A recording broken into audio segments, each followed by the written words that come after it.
bienvenue à tous et à toutes dans ce nouvel épisode de À contre-courant. Aujourd'hui, on va se dire ensemble que c'est vachement bien de jouer au JDR pour les perdre.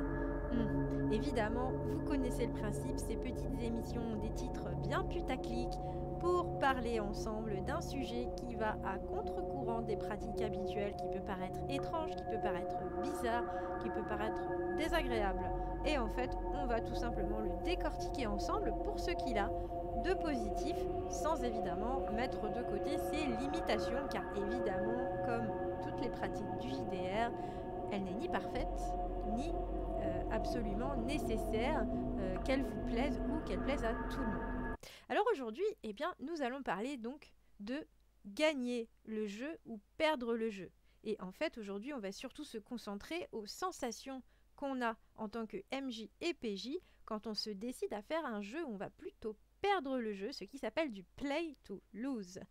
Ça nous vient tout simplement entre guillemets, parce que c'est pas la seule source, mais en tout cas, c'est très proche des intentions du Nordic LARP, donc des grandeurs nature plutôt de jeux nordiques, et j'avais envie de vous parler de cela aujourd'hui car c'est une chose que je pratique personnellement beaucoup, aussi bien en MJ qu'en PJ, et en général on me parle très vite des limitations de cette pratique. J'avais évidemment aujourd'hui envie de vous dire ce que je pense de tout ça, mais à la différence de d'habitude, aujourd'hui, au lieu d'avoir consulté vraiment mes proches à propos du sujet et d'avoir parlé ensemble, j'ai ouvert la question du Play to Lose sur mon Discord. Évidemment, un Discord qui est plutôt fréquenté par des personnes qui font du jeu horrifique, du jeu difficile, du jeu narratif, du jeu qui est plutôt orienté sur le drame personnel et donc de toute façon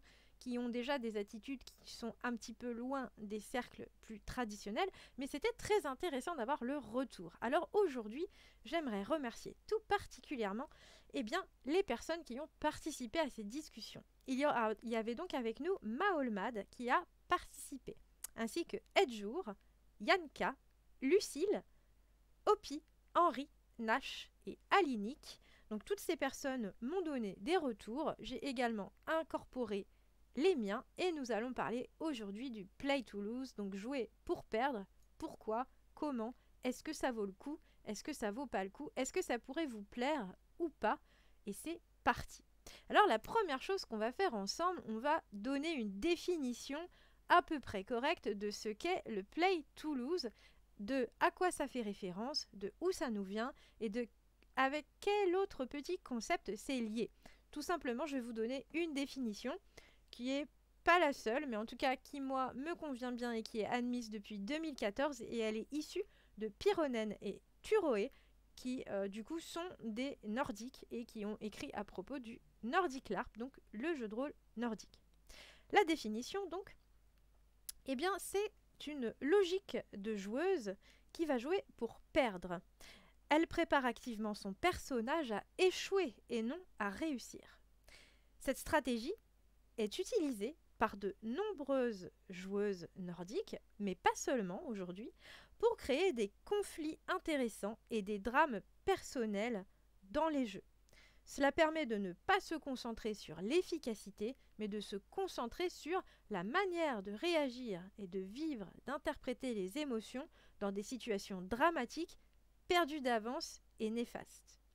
Le concept est souvent utilisé en opposition, mais pas seulement en opposition, en lien, c'est aussi possible évidemment, à une stratégie de jeu où la joueuse traite la partie comme une sorte de challenge ou de concours qui pourrait être gagné grâce à la réalisation et aux exploits des personnages. Parfois, c'est ce qui est dit par les pratiquants, en tout cas du Play to Lose, parfois au détriment de la profondeur émotionnelle de l'histoire. Voilà ce qu'est le Play to Lose, en tout cas voilà ce que sont ses intentions. Comme vous l'avez compris, je le pratique en tant que PJ et en tant que MJ, et du coup j'avais envie de vous en parler, même si évidemment vous allez voir que ça ne se prête pas à toutes les situations et à tous les jeux. On va parler des limites dans un instant. Avant, je vais juste parler aussi d'une autre chose, c'est le lien avec ce qu'on appelle le play to lift. Ça veut dire jouer pour élever, et en particulier pour élever les autres. Ça nous vient également d'une ressource plutôt nordique dans les jeux. Et en fait, ça, eh bien, ça correspond à la joueuse qui va complètement mettre son profil eh bien, en retrait s'il le faut par rapport aux autres personnages pour que les interprètes des autres personnages aient toute la place disponible de jouer en fait leur rôle de la manière la plus positive pour eux. C'est-à-dire que si on a un rôle de subordonné, eh bien il faudra être capable de se mettre complètement en retrait dans la peau d'un subordonné extrêmement soumis afin de pouvoir lifter, élever le jeu de quelqu'un qui serait un dominant, par exemple dans une position hiérarchique ou une organisation ou une famille. A l'inverse, cela veut dire aussi que du coup, les dominants ou ceux qui ont des positions hiérarchiques plus élevées dans les jeux doivent être capables eh bien, de déléguer et de donner du jeu à ceux qui ne sont moins, ce qui va également élever leur jeu. Le play to lift est une manière de ne pas faire attention à la réussite personnelle de son personnage. De manière générale, là encore, on pense que cela permet de générer des drames personnels et surtout de se mettre au service de l'histoire avec un grand H, et que plus on va oublier les petits challenges, les petits concours et les petites réussites avec des sentiments de ludisme à l'intérieur du jeu, plus on va porter du jeu dramatique et émotionnel. Vous n'êtes pas obligé d'aimer ça, mais en tout cas je vous explique pourquoi ces pratiques existent. Alors, avant de dire pourquoi c'est bien, je vais vous dire pourquoi ça pourrait ne pas vous plaire, et je vais reprendre eh bien, les mots des amis qui ont eu la gentillesse d'en discuter avec moi sur notre Discord. D'abord, nous allons mettre une petite mise en garde qui est que vous ne pouvez pas faire du play to lose avec tout le monde, tout simplement parce qu'il y en a qui ne trouveront aucun plaisir dans le jeu théâtral, dramatique, émotionnel, qui porte plutôt sur l'histoire que sur la réussite, et il y a des gens qui vont tout simplement s'ennuyer s'il n'y a pas de côté ludique et qui n'ont pas du coup ces leviers-là à l'intérieur du jeu. Donc ça, ce sera une question de choix, de goût, et n'oubliez pas surtout de contrat social. Expliquez quelle est la note d'intention de votre jeu, expliquez ce que vous voulez faire et quelle est l'ambiance. Parce que si les gens s'attendent à quelque chose d'épique avec beaucoup d'agentivité et que vous leur proposez quelque chose de désespéré avec une fin funeste et quasiment inévitable, vous allez décevoir tout le monde. Évidemment, on me souligne avec, du coup, je trouve beaucoup d'intelligence que le play to lose ne se prête pas très bien aux jeux de campagne, et là-dessus, je suis d'accord. Je suis une grande consommatrice et une autrice de one-shot. J'aime beaucoup les scénars extrêmement cinématographiques, ramassés, avec une mise en scène forte, que ce soit musicale ou dans les images mentales. J'aime que ça aille vite, que ce soit extrêmement concentré et un peu presque comme dans la réalisation, en fait, d'un film, de quelque chose de cinématographique. Dans ces histoires-là, le play to lose fonctionne bien. Par contre, si vous voulez faire une campagne, on me souligne avec, je trouve, beaucoup de pertinence que ça n'est pas adapté. Vos joueurs vont forcément se trouver dans des situations où en fait ils ne pourront pas progresser.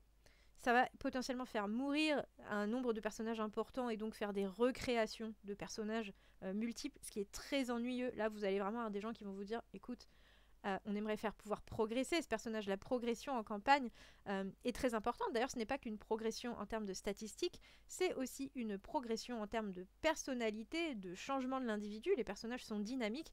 Si ils n'ont que des horreurs tout le temps et que le jeu est extrêmement mortel, eh bien, vous ne pourrez pas leur donner ce sentiment de progression. Et je pense que les campagnes, ce n'est pas le meilleur endroit pour le play to lose.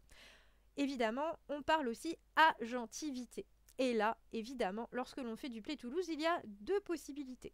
Vous pouvez soit avoir des scénarios où il n'y a pas vraiment d'agentivité sur la fin ultime qui est déjà néfaste et qui est déjà dramatique, mais beaucoup d'agentivité sur le reste de l'histoire, où du coup plein de choses ici vont être laissées, grâce à la co-narration, mais on y reviendra, aux joueurs. Et vous avez sinon la possibilité de certains systèmes, de certaines mécaniques, qui du coup laissent les portes ouvertes sur le type de catastrophe, sans les fermer, mais elles restent des catastrophes.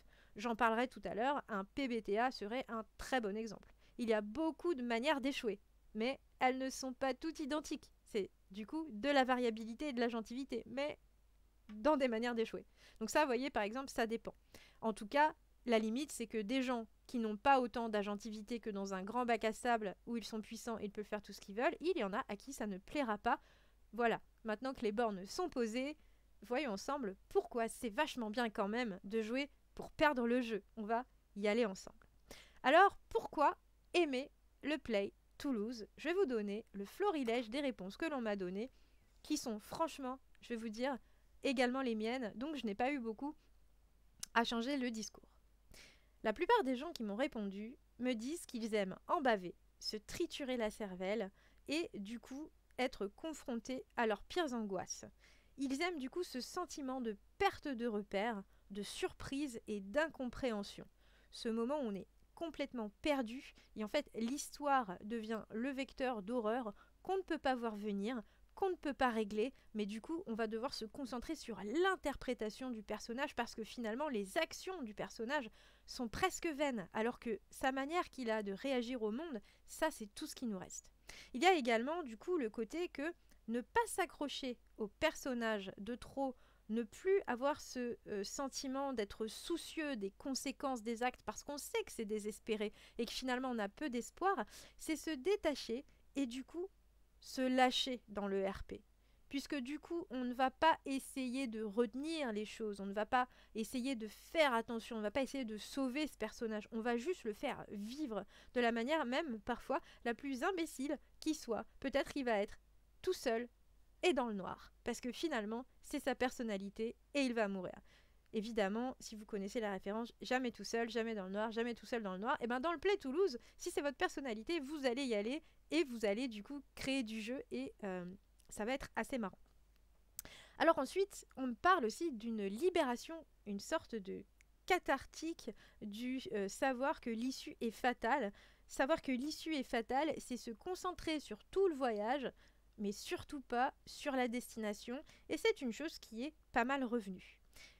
J'aime aussi beaucoup qu'on me parle du sentiment agréable d'immédiateté, de brutalité et d'inconfort de ne pas savoir quel va être le chemin pour arriver à l'issue, même si cette issue est connue. En fait, la plupart des personnes me disent que ce qui est important, ça n'est pas en fait que la fin soit connue ou mortelle, c'est tout ce qu'il y a avant. Comment avant l'histoire est intéressante à suivre et comment avant dans cette histoire il y a plein de variabilités.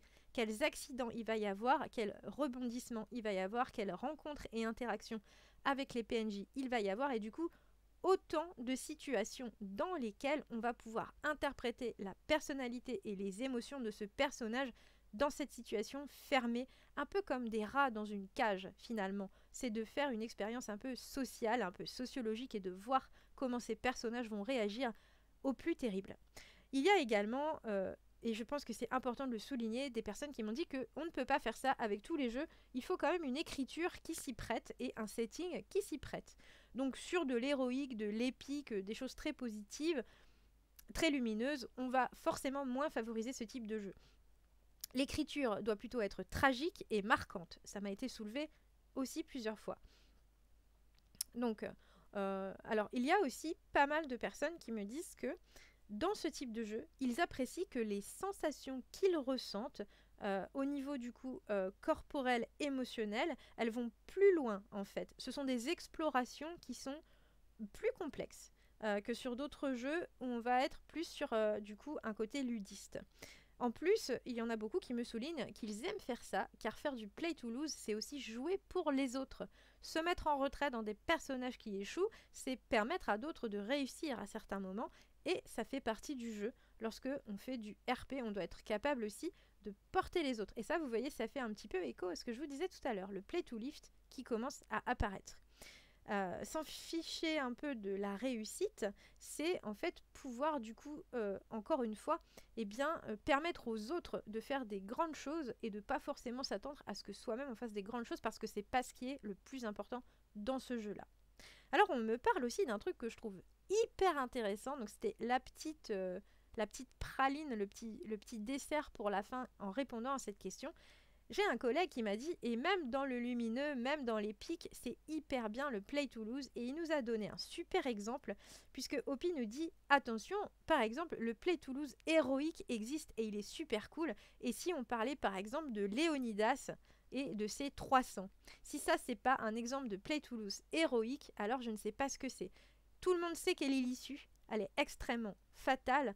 Pourtant, cette histoire est magnifique, elle est riche de rebondissements, de trahisons et de batailles hyper épiques. Donc finir mal, ça n'est pas toujours avec des issues ridicules. On peut se sacrifier pour le bien commun, on peut disparaître pour quand même gagner le jeu quelque part, même si son personnage, lui, n'est plus là. Donc pourquoi pas. J'ai trouvé cet exemple hyper intéressant et du coup qui sortait un petit peu, du lot. Alors voilà, ensuite, on a parlé ensemble système. Quel système pour faire du play to lose? Est-ce que tout marche? Est-ce que seuls certains systèmes marchent? Et qu'est-ce qu'on a envie d'utiliser pour ça? Alors, grosso modo, en général, on m'a dit qu'on préférait les systèmes qui mettaient en place quand même pas mal d'adversité, de la difficulté, des settings où le monde quand même force à se débattre et à trouver des solutions qui obligent vraiment les protagonistes à des choix moraux, des choix d'action qui sont très difficiles, même si le terme n'est pas, n'est pas fondamentalement positif, mais en tout cas, voilà, qu'on puisse vraiment se débattre dans quelque chose d'un peu crasse. Et pour ce faire, la plupart m'ont dit deux choses. Premièrement, qu'ils aimaient les systèmes fluides favorisant la narration, mais ça ne m'étonne pas, c'est ma communauté qui est quand même plutôt portée sur ça. Donc je m'y attendais.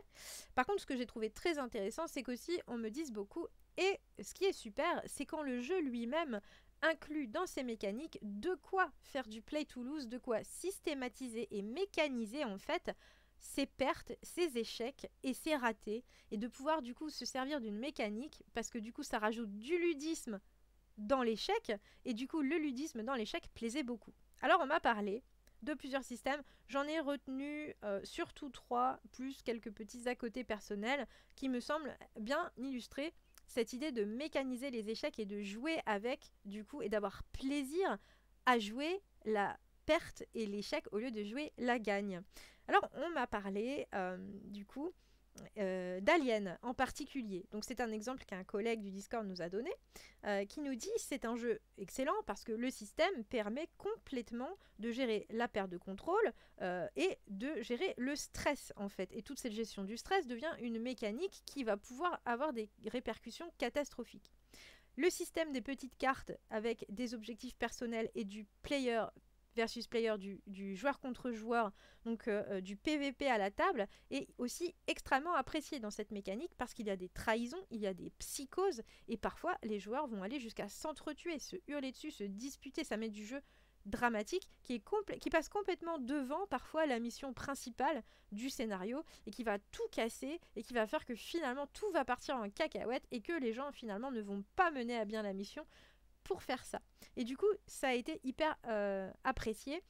Évidemment, l'ennemi, le xénomorphe ici en particulier, est un ennemi hyper létal. Et les ennemis hyper létaux m'ont été quand même beaucoup aussi mis en valeur dans le Play to Lose. Et je ne peux pas être plus d'accord.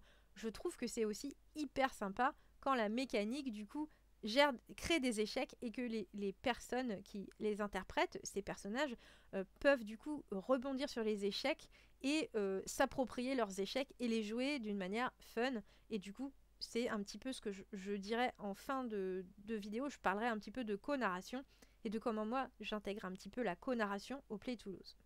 Alors ensuite, Cult m'a été cité aussi. Et ben c'est super parce que je pense que je l'aurais cité moi-même et de manière générale, comme je vous disais, j'aurais cité le PBTA parce que le PBTA est à mon avis une très belle manière de gérer différentes manières et différents niveaux de réussite, certes, mais d'échecs dans pas mal de cas, surtout sur les jeux sombres. Moi, j'aime beaucoup qu'il y ait des options, j'aime beaucoup qu'on puisse aller prendre dans des listes, et bien, la manière dont on échoue, et d'aller piocher comme ça dans ces listes ce qui nous arrive, et du coup, on garde cette agentivité, on garde ce ludisme, et pourtant, c'est du ludisme complètement lié à l'échec. Je n'en ai pas toujours besoin, moi, personnellement, j'aime jouer l'échec naturellement, comme au théâtre, en improvisation. Je n'ai pas besoin de règles pour ça. Je trouve ça hyper intéressant de jouer des personnes qui peuvent être torturées, qui n'y arrivent pas, qui sont perdues, qui ne savent plus quoi faire, qui sont complètement en détresse et dans le désespoir. Mais je comprends aussi que ce ludisme puisse se retrouver dans les systèmes, et là, je trouve ça hyper sympa. On m'a aussi beaucoup parlé de tous les systèmes un peu plus à l'ancienne, ce que je ne m'attendais pas à trouver, mais finalement je trouve ça hyper cool, puisqu'on me dit que tout ce qui est un petit peu simulationniste, sans trop rentrer dans les détails parce que ça peut tuer la fluidité, est plutôt sympa, parce que toutes les tables qui permettent la localisation des dégâts, par exemple, ou sur un système qui n'est pas ultra fluide, mais en tout cas qui n'est pas très compliqué, comme celui de l'appel de Cthulhu, où vous avez la gestion aussi de la santé mentale, bien ça vous fait de quoi gérer aussi ces échecs et jouer ces échecs. Si vous avez une localisation des dégâts en particulier quelque part, vous pouvez l'interpréter. Si vous avez des folies et que vous avez des dérangements qui arrivent sur votre personnage, vous pourrez aussi les interpréter, les choisir même éventuellement, et déjà choisir les manières de craquer d'un personnage et les interpréter, c'est déjà de l'agentivité à l'intérieur de quelque chose de désespéré. Bon. Et je voulais terminer, parce qu'on essaye de faire des vidéos de 30 minutes sur les à contre-courant, je voulais vous parler aussi de la co-narration. Parce que certains m'ont dit, je ne sais pas trop ce que c'est, je ne le pratique pas de manière très automatique dans mes jeux. Et d'autres m'ont dit au contraire, ça me paraît être une chose assez évidente à mettre en place pour le Play Toulouse. On est donc sur un 50-50, la balle au centre, chacun a son idée sur la question. Il n'y a donc à mon avis de toute façon aucune bonne ou mauvaise réponse, comme tout ce qu'on dit d'ailleurs quand on parle de JDR sur cette chaîne. Il n'y a ni des bonnes ni des mauvaises réponses, il y a des gens qui aiment des choses et des gens qui n'aiment pas d'autres choses, et on choisit ce qu'on aime et on fait ce qu'on aime, et c'est très bien. Et du coup, ce qui va se passer pour moi, c'est que je pense que la co-narration n'est pas essentielle au Play Toulouse, mais ça en reste quand même une dimension qui peut en rendre en fait l'exercice plus agréable et lui donner des couleurs plus sympathiques pour les joueuses. Les joueuses auront un sentiment d'agentivité plus fort si elles sont intégrées à la narration, et donc la co-narration va leur permettre ce plaisir de choisir des choses, de mener leur barque comme elles l'entendent, dans des fenêtres de liberté, qui par ailleurs elles n'ont pas forcément sur le endgame parce que la fin est funeste. Mais dans cette fenêtre de liberté, elles ont plein de possibilités de changer ce qui se passe grâce à la co-narration. Alors pour moi, la co-narration, elle a deux grands axes que j'aime favoriser. Le premier, c'est laisser les joueurs du coup improviser en rapport avec leur background. Donc j'aime beaucoup sur des joueurs qui ont des pré-tirés, notamment sur les one-shots qu'on fait, eh bien leur permettre de se parler ensemble et de se dire ce qu'ils ont fait dans leur passé sans même s'être consultés, et que la table est une émulation dans l'instant et dans l'improvisation de ce qu'elle veut autour de ça. Exemple, le personnage de Smith va se tourner vers le personnage de Camille, et Smith va lui dire « Camille, tu te rappelles, il y a 10 ans, quand on était dans cette boîte ensemble et qu'on bossait pour Harper, je crois me rappeler qu'il avait des contacts et il avait du réseau et il travaillait dans le deal. Est-ce que ça te dit quelque chose ?» Et Camille a le choix. Elle a le choix de dire oui, de créer cette histoire avec cette personne et de rebondir, et elle a le choix de dire non, tu te trompes, c'était plutôt machin, etc. Ils vont littéralement construire le truc dans l'impro complète. Ils peuvent aussi s'inventer des romances tout de suite. Ils peuvent aussi s'inventer des haines tout de suite. Se décider ensemble que finalement ils ne s'aiment pas. On peut même faire avant le jeu, c'est ce que j'ai proposé pour un scénar qu'on va faire bientôt, qui j'espère sera sympa. On l'a pas encore... je l'ai déjà playtesté 2 fois, mais on l'a pas joué en live pour la chaîne encore, donc j'espère qu'il sera cool. Mais on a même défini des relations au dé. On a tiré au dé des relations genre on s'aime pas, on se déteste, on a eu une romance, elle est finie, il y a une jalousie, etc. Et toutes ces choses vont pouvoir être vraiment données aux joueuses pour qu'elles se les approprient. Donc ces improvisations de dernière minute, je les aime bien. Les improvisations de ça c'est dans mon caractère, je sais le faire. Les improvisations de ça c'était mon boulot, j'ai fait ça des années, je sais le faire, j'adore. Tout comme j'adore évidemment les improvisations de détresse, de désespoir, de craquage, de dispute. Je pense qu'il faut vraiment laisser ces moments et pas intervenir. Et ça, c'est une chose que j'aime. Le deuxième axe que j'aime beaucoup en co-narration et que j'intègre beaucoup au Play Toulouse, eh bien, c'est celui de laisser les joueuses interpréter elles-mêmes le résultat des dés et de ne pas m'en mêler, à moins qu'elles aient besoin de mon aide, qu'elles me le demandent et que ce soit du coup un système qui est trop complexe pour qu'elles puissent l'interpréter. Si le système est très simple et que la lecture du résultat des dés est très simple et que c'est quelque chose qui est échec ou réussite avec plus ou moins de marge d'échec ou de réussite, ou que c'est juste un PBTA et vous avez sous les yeux j'ai réussi, j'ai fait tant, ça fait tel truc, je vais aller piocher dans ma feuille, ou que c'est un Call of Toulouse et vous avez fait, je sais pas moi, 10 sur 60, ah, waouh, c'est super, et bien vous savez le lire tout seul, et bien là je ne vais pas vous dire, eh bien tu as réussi ou tu as échoué et il se passe X et il se passe Y, et je ne vais pas forcément prendre cette place de description et de narration du MJ à ce moment, car j'aime que la personne choisisse sa scène. Donc si c'est extrêmement bien réussi, elle a toutes les manettes. Écoute, tu as extrêmement bien réussi, dis-nous à quel point tu as bien réussi. Et là, donc la personne va prendre la narration et va nous faire sa scène, ça va être son grand moment. À l'inverse, sur des échecs qui sont vraiment crasses, eh bien la personne va être un petit peu du coup dans le fair play de dire bon bah j'ai complètement échoué, je vais prendre la narration et je vais dire à quel point j'ai échoué, comment j'ai cassé mon matériel, quelle chose terrible il se passe et comment ça rend les choses encore plus dramatiques et ça fait encore un rebondissement supplémentaire pour peut-être même toute la table, pas seulement pour moi. Donc voilà. Donc voilà pourquoi je pense que même si ça n'est pas obligatoire et essentiel et qu'on peut s'en passer, eh bien, comme le Play Toulouse a tendance à baisser l'inventivité des joueurs, donner la co-narration par ailleurs en face, c'est un petit peu rétablir cet équilibre entre une histoire dont vous êtes le héros, mais où il y a quand même des rails, et en même temps une histoire dans laquelle vous avez de l'impro et vous avez la possibilité de faire ce que vous avez envie à plein de moments et de changer un peu la dynamique et de créer du rebondissement. Et ça permet d'un petit peu égaliser les choses. Et je vais faire ma conclusion, car on arrive à peu près à 30 minutes. Ma conclusion, c'est que gagner pour perdre, ça n'est évidemment pas pour tout le monde, ça ne vous plaira pas forcément, mais en tout cas, c'est une expérience que vous pouvez tenter une fois avec les bonnes personnes, avec le bon MJ, pour voir ce que ça fait de ne plus être dans la logique du coup du gain à la fin du jeu, mais être dans la logique de c'est quoi le voyage, comment je ressens les émotions. Attention, ça veut dire aussi qu'il faut être hyper fair play. C'est un jeu qui n'est pas fait pour les mauvais perdants. Vous ne pouvez pas faire du Play Toulouse agréable si vous avez la win, si vous êtes quelqu'un qui a la gagne et qui n'apprécie pas être en retrait et qui n'apprécie pas gagner des jeux. Si c'est votre personnalité vraiment de vouloir aller au challenge et de gagner, vous risquez d'être hyper frustré parce que vous allez vous dire oui mais j'ai pas eu assez d'agentivité, oui mais je ne pouvais pas sauver X ou Y personnage, c'était couru d'avance, la difficulté qui était mise était tellement complexe que de toute façon c'était pas possible et vous allez vous sentir frustré. Du coup si c'est le cas, eh bien tout simplement il ne faut pas y aller. Ça n'est pas forcément un jeu qui est simple. Je parle souvent dans les à contre-courant de choses qui mettent tout le monde d'accord et qui ne sont pas non plus trop spéciales. Le Play Toulouse est vraiment quelque chose de spécial. Je comprends et j'entends qu'il ne peut pas plaire à tout le monde et que c'est tout à fait normal parce qu'en réalité c'est une pratique assez étrange et presque parfois considérée comme un peu extrême à l'intérieur du JDR. Alors je mets des gros guillemets parce que en réalité, ça ne l'est pas du tout. Tout va bien, on blague beaucoup, on mange des gâteaux avant, on mange des gâteaux après. Il y a toutes les sécurités émotionnelles possibles et imaginables qui sont mises en place. Mais c'est sûr que venir pour se confronter au pire et voir comment le personnage va y réagir, ça n'est pas du tout la même chose que de venir pour essayer de se sortir d'une situation et gagner le jeu ou faire progresser son personnage.